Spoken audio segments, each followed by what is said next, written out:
Kaʻū, one of the most pristine and diverse areas of all the Hawaiian Islands. The Hawaiian scholar Mary Kavenapukui was born and raised in Kaʻū. In her book, The Polynesian Family System in Kaʻū, Hawaii, she writes that Kaʻū is the most rugged, the most forbidding of all the areas of habitation in these islands. With its lava-strewn coasts, vast wind-swept plains that are almost treeless, upon which rise the majestic slopes of Mauna Loa. The toughness of Kaʻū folk was the result of their rugged homeland and hardy life in extracting a living from the land and sea. It is affected by the extremes of temperatures at night, when the breezes and the winds flow southward from frosty altitudes, to midday, when the lava of the plains and the shore is hot from the sun. Bigger than the island of Oahu, this moku or land district stretches east from Volcano Village to Manukā on the border of South Kona and the top of Mauna Loa to the coast of South Point. In ancient times, the people of Kaʻū thought of themselves as one people bred from a single parental stock. The old saying tells us, Ho'okahi no ohana o Kaʻū, mai ka uka a ke kai, mai kahi pai a kahi pai. Offshoots of one lineage are the people of Kaʻū, from the uplands to the sea, from border to border. Historically, the people of Kaʻū were the rugged individuals of these islands. Traditional stories tell of repeated episodes where commoners killed their high chiefs when they were weak or tyrannical. Kaʻū is also the only part of the island of Hawaii that was not taken by force during Kamehameha's time. After gaining control of most of the island, Kamehameha fought his cousin, Keaʻua, the chief of Kaʻū, for ultimate rule. While returning to Kaʻū after a battle in Hilo, many of Keaʻua's warriors and families were killed in a volcanic eruption at the Kaʻū Desert. Believing it a sign from Pele, he decided to accept Kamehameha's invitation to meet. Thus, the famous story where Keaʻua travels to Pu'ukohalaheiau, where he is killed and sacrificed by Kamehameha. Keaʻua's sacrifice ends the warfare over control of the island and saves the lives of many of the people of Kaʻū. It is this same value system that has perpetuated itself until this day, a people who are ready to lay down their lives and take care of each other. Kaʻū's history goes back to some of the earliest known inhabitants of our islands. Some scholars say that Kalai, or South Point, was the place that the earliest descendants landed. It is from this long history that the uplands and fishing villages along the coast were born, and the traditional way of life took shape. Families lived in small, dispersed communities along the coast and uplands. Some families fished and some grew crops of taro, sweet potato, and sugarcane. Families traded for what they did not harvest themselves, a practice that still continues in some families today. This concept of extended ohana was at the very heart of Hawaiian life, as family and friends traded with each other and took care of each other in this difficult environment. It's the essence behind the meaning of the name Kaʻū. I didn't know what Kaʻū means. That's when I asked my mom. I said, Mom, what means Kaʻū?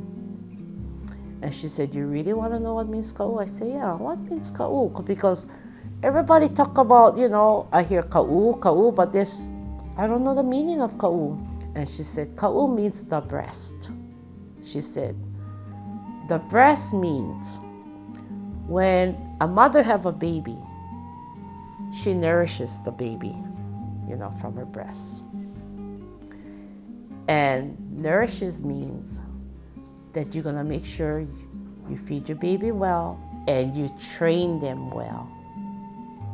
You bring them up how you want them to be, not what they wanna be. These traditions and way of life were passed from generation to generation and formed the foundation of the Kaʻū value system that extended to those that traveled through the area. It's an old Hawaiian tradition going to a new town, a new village. You walked, of course, and you walked up the King's Trail and the Alanui Kahakai, and you come to a small settlement, and half a dozen houses maybe, whatever. And it's time to settle down for the night. So nobody was around. So what you did, you stood in the middle of the buildings and you started to chant your genealogy. Everybody knew. So also learn your history, knew their genealogy, and they started with themselves going backwards. And once they got to a place in their genealogy that matched with somebody's in town, then you were family. Everybody come running out to greet you, take you in. The place was yours. Help yourself. Go around wherever you want to go. You were family. This way of life began to change during the 1800s. It was at this time that an influx of outside influences, coupled with cataclysmic events, changed the history of Kaʻū forever. In 1868, there was, I guess you would call it a natural event where there were massive earthquakes. Mauna Loa was erupting. It was 2-3 weeks where people couldn't stand up. They had to lay down on the ground because the ground was just shaking constantly. The earthquakes generated tidal waves along the coastline of Kaʻū, and one of the things that happened was this here in Wood Valley, this big chunk of land sloughed off the mountainside and flowed all the way down to the present day highway. And there were a lot of people living in this area. People lost their lives. And along the coastline, there were small fishing villages that people lived in. The earthquakes cracked those rocks and allowed salt into their fresh drinking water. The lava came down from Mauna Loa through Kahuku Ranch, all the way down to South Point into the ocean. A lot of the fresher black lava you see in the ocean view area is from that 1868 event. But this Wood Valley mudslide was really huge, and it took quite a few lives and it changed the landscape. It was a major event that sort of changed the direction of Kaʻū, if you will. The coastal villages no longer were inhabited, and as sugar and the companies came on stronger, those areas became ranching areas, and the Mauka lands were where the cane was planted. The devastation of this event, along with the coming of commerce in the form of plantations and cattle ranching, changed the way that families got their food as people went to work in different trades. Thus, the traditional way of life became less and less prevalent as taro fields and upland farms started to disappear. Hutchinson Sugar Company was established in Naʻalehu in 1868 by Alexander Hutchinson, and the Hawaiian Agricultural Company was founded in Pahala in 1876. An influx of cane workers began with the Chinese and included Portuguese, Japanese, Korean, Spanish, Puerto Rican, and Filipino workers. Most of these workers lived in camps located in the different areas of the plantation. We had all nationality. So we had the Korean camp, we had Japanese camp, everybody had their own camp in Pahala and Naʻalehu. The different nationalities that worked in the sugar fields banded together in the field itself because they had no way to get to work. There were no trucks at those days, at least not enough.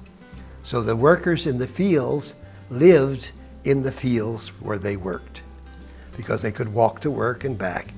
And the cane was mostly flumed down to the mill, the center mill.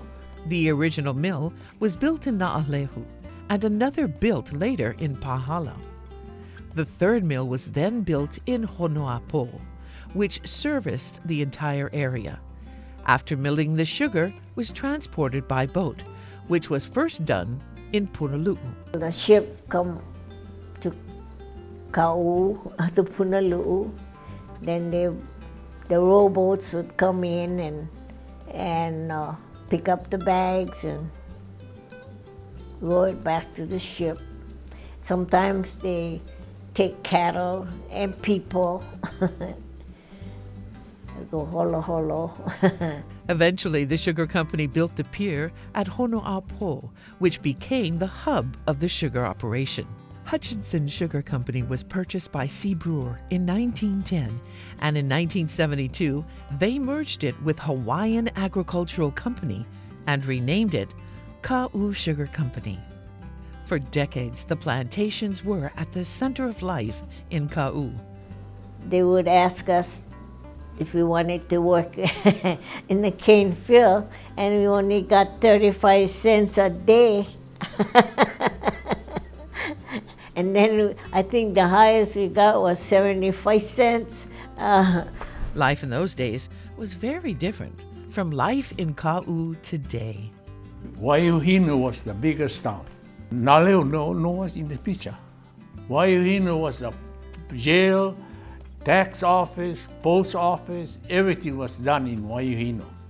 The school was in right the Protestant church now they have down. Well, the front portion of that used to be the school. The people used to travel from up here all down with horseback riding. They go to school. From where I live in Waihino, I could see all the taro patches, up on the hillside. That was what the Waihino people used to live off. Every weekend or during the summertime, all of us used to, my parents, myself, I had my oldest sister, and we were the one used to go work the taro, make sure everything is clean and everything. The taro was tall. We couldn't wait to, eat the poi after it was finished. Yeah, we had to learn it the right way. But after we got older, my parents stopped doing that already because they were more my dad had other, side jobs to do. My mom had other side jobs to do, so we didn't go back to the land after that. As the years went by, things in Kaʻū continued to change. For those that grew up on the plantation, life was difficult, but good. Living in Pahala was beautiful for me because there we had the freedom. We could speak, we could do what we want. We went to the beach, and that's how we went to school.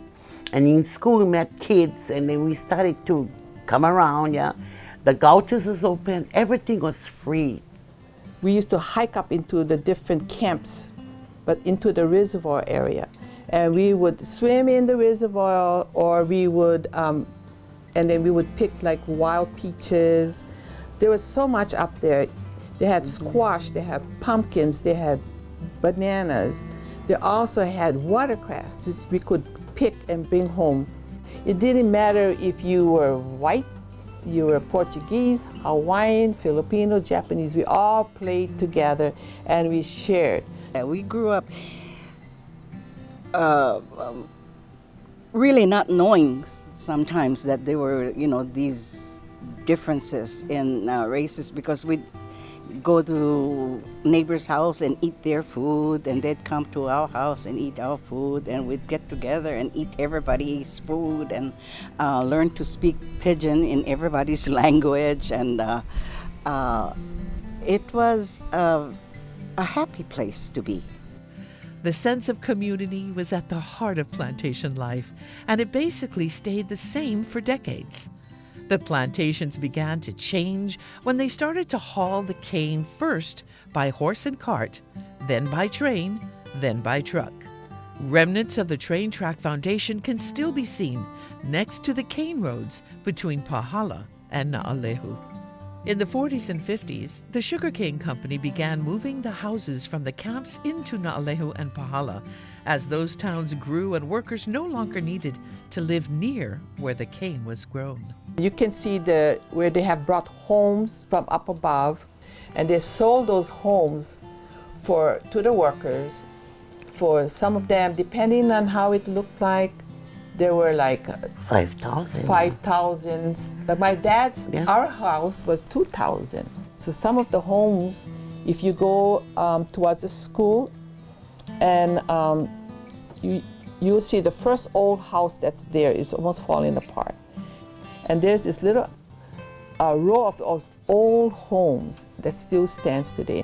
It was exciting. I remember coming home from school and my mother had told me, they may move our house today. And I was going to school on a bus. So she said, they may move the house today, so check when you come home from school. So all my friends I know knew the same thing. So as we came towards Honuapu on the road, coming home on the bus, we'd look up the hill where the house was, and we could see, your house is gone, your house is gone. So that meant the house had been moved to Nalehu. It was exciting when they moved the houses up, because that meant we lived in Nalehu and we didn't have to walk so far.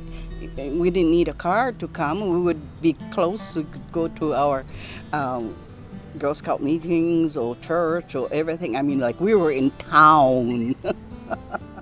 The sugar plantations were the top employers in the area.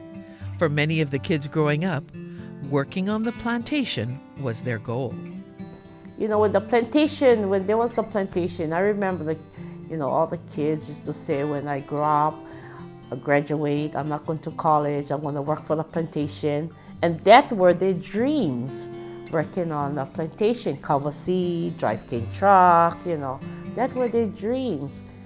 In the 70s, sugar began to be phased out in Hawaii, and in 1975, a tsunami wiped out the pier, warehouse, and other facilities at Honuapo. Then in 1996, a long history came to a close as Kaʻū Sugar became the final sugar operation on Hawaiʻi Island to close its doors for good. Along with the plantations, cattle ranching had a big impact on Kaʻū, stretching from Kapapala Ranch near Volcano to Kahuku Ranch near South Point. One of the greatest Hawaiian traditions is that of the Paniolo, or Hawaiian cowboy. Yet life was not easy on the ranch. I was raised at Kahuku Ranch, worked for the Paka Ranch. I started working when I was 12 years old. I used to milk cows for the people in the ranch that lived there, and then deliver the milk for them after school. That was a really, hard life. Everybody had small pay, and they raised their own vegetables and everything. Like I say, the ones who were working for the ranch, they were lucky, because they get that 30 pound a week meat, 10 pound of meat, 30 pound of poi, and all that. So not too bad. They get a little bit head start for $1 a day. You go down to the store, you buy, you don't buy them in small quantities, you buy them in bulks. Flour, rice, and everything is sold. Those days no more ice box. So like the 10 pound of beef a week, you put in one cooler. They get one cooler, just all screen. You leave them in those days cold, so to preserve the meat. And then like the other stuff, no, everything is sold. Like smoked pork, you make smoked pork. I tell you, we managed with my grandfather had 13 girls, 2 boys, and then and he raised them all. When the Paka Ranch shipped their cattle to Honolulu, it goes to Kaloalu. This one here is from the chute. Over here is deep, so when she jumped into the water, they have a rope running out, and then it will tie to the cattle's head. And then when he goes out, the guys on the boat pull him toward them, and then they tie, hang the head up. There's 4 on each side. And then they go out to the big boat, and then they lift them up, put them in the boat. The highest paid cowboy was working for the Kahuku Ranch. Was making only $1 a day. No, I still ride slowly, not rough kind. Those days are gone, eh?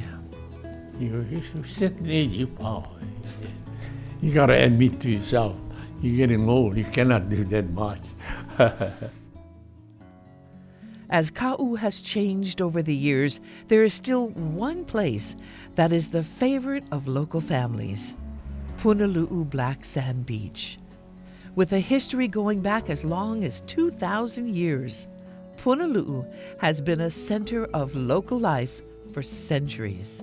For those that grew up there, it was one of the last places where they lived the traditional way of life. I am happy that I was born and raised in Punalu'u. It was nice. It was beautiful. Not too much people living there, but we had enough to get along with, and for neighbors and all the kids that were living there. It was a bigger beach, lots of sand, and you don't see the rocks like you do now. It was a fishing ground. So there were canoes, all like fishermen were fishing down there. And that's their lifestyle, fishing. Because we live down at the beach, we go touching, we go make a pihi for food. That's our livelihood. Fish, that's all we do, fish. And of course we have the mountain where we go up to the mountain to raise taro. And we use the taro for opelu bait. We share the food. When we get opelu, my father share. He goes out opelu. All the people come and help carry the boat up. And my dad give everybody opelu. He share with everybody. And a lot of canoes were down there. Plenty of boats were fishing down there. When you're going up, you didn't have no electricity, you didn't have no running water. You had to haul your water in buckets and from a well and fill up other buckets for cooking and for washing your dishes or taking a bath. All different tubs, you have to fill it up. And when you get your water, you have to do it when it's high tide. Because when it's low tide, you get all the bottom. You don't want to get all that bottom. We have a little pond where the ladies all do our laundry. We wash our clothes. The spring comes right up. Each family had their own spot and their own stone, and they would scrub their clothes. They used the bar soap, brown soap, and then they would rinse it right there in the spring or what they call it. We had a hard life, hard life. Well, everything was hard for us. We have to get on a horse, we have to walk, and do things so hard. But there was, to us, was easy life. Whenever we felt like eating food from the ocean, all we had to do is go down and get enough to eat and come back. Punalu'u changed dramatically on April Fool's Day, 1946, when a tsunami wiped out the little village except for Auntie Jeanette's house, which was on higher ground. Since that time, only one house was rebuilt. The bay was hit again by tsunamis in 1960 and 1975. The 1975 tsunami destroyed a restaurant that had been built in the 1960s by C. Brewer. Punalu'u has remained a favorite of locals and tourists ever since. Kaʻū, a unique place with a rich history. The place that many consider the last untouched area of the Hawaiian Islands, where fertile lands and places like Ha'a'o Springs continue to water these ancient grounds. Where macadamia nuts and coffee have replaced sugar as economic staples. It's a place of deep Hawaiian roots and a tale of 3 towns that embrace different races and traditions to create the Kaʻū of today. Na'alehu, with its connections to Waiuhinu, to Pahala and its agricultural heritage, and where the oldest classroom in the state still stands today at Kaʻū High School. In this place named Kaʻū, community is still very important, where unique events like this wild pig hunting competition see big turnouts from local residents. As Kaʻū moves forward, it's important to listen to the kupuna and remember the traditions of the past and the places and values that have made this community one of a kind. Now it's up to this generation to pass on those values to the next generation. It's about doing what's right in Kaʻū, for Kaʻū, and the rest of the state. This is one of the last big open spaces. There's fantastic agricultural lands up here in the mountains that could produce all kinds of food. We, as the older generation, really need to set the example. And I believe the younger generation, we need to care for them. We need to malama them along and infecting them with love of the land.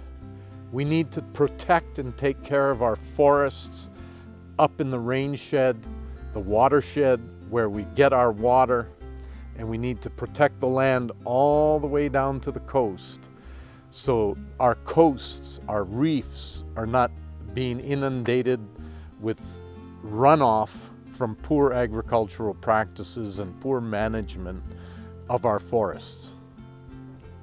Things that we have here, that it was given to us, and we should not take it for granted. Kaʻū is my home.